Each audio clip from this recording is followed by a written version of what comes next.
আবারও সকাল সকাল মাছগুলো বেশি উঠছে, যার জন্য এই অক্সিজেনটা দেওয়া হয়েছে। এটা মাছের স্বয়ংক্রিয়ভাবেই অক্সিজেন পেয়ে থাকে এটা দিলে। তো মাছগুলো আস্তে আস্তে স্বাভাবিক পর্যায়ে চলে আসতেছে এবং সাথে মোটরে পানি দেওয়া হয়েছে। মাছের ঘনত্বটা একটু বেশি, যার জন্য মাছগুলো একটু সকাল সকাল বেশি উঠে অক্সিজেনের ঘাটতি পেয়ে থাকে এই জন্য।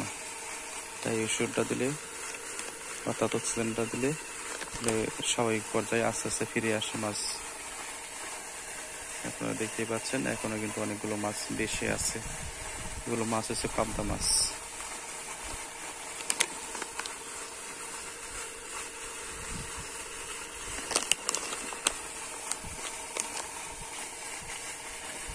মোটরে পানি দেওয়া হচ্ছে ওই দিক দিয়ে।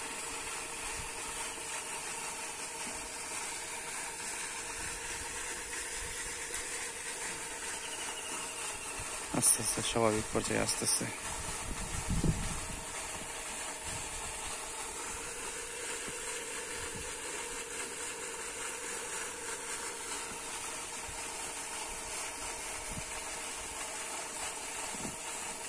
আপনাদেরকে একটু জুম করে দেখাই, তাহলে বুঝতে পারবেন।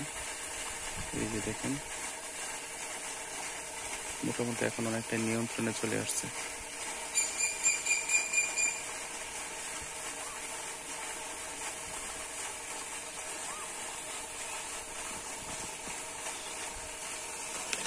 ওষুধটা খুবই কার্যকর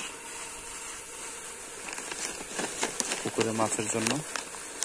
স্বয়ংক্রিয়ভাবে অক্সিজেন তৈরি করে আপনি এটা ছিটিয়েও দিতে পারেন অথবা পানির সাথে মিশিয়েও দিতে পারেন।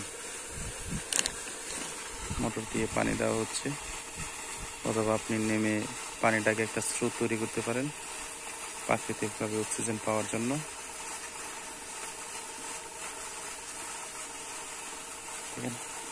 মাছগুলো দেখে কাছাকাছি চলে আসতেছে।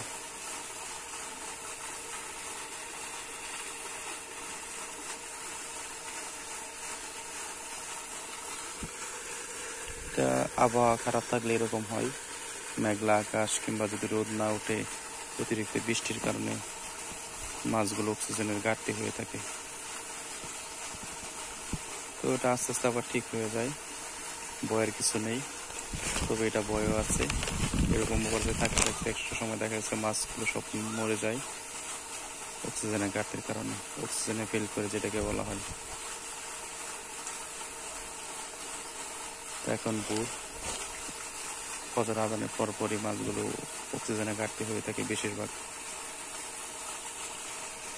তো আজকের ভিডিও এই পর্যন্তই। সবাই ভালো থাকবেন, সুস্থ থাকবেন। আল্লাহ হাফেজ।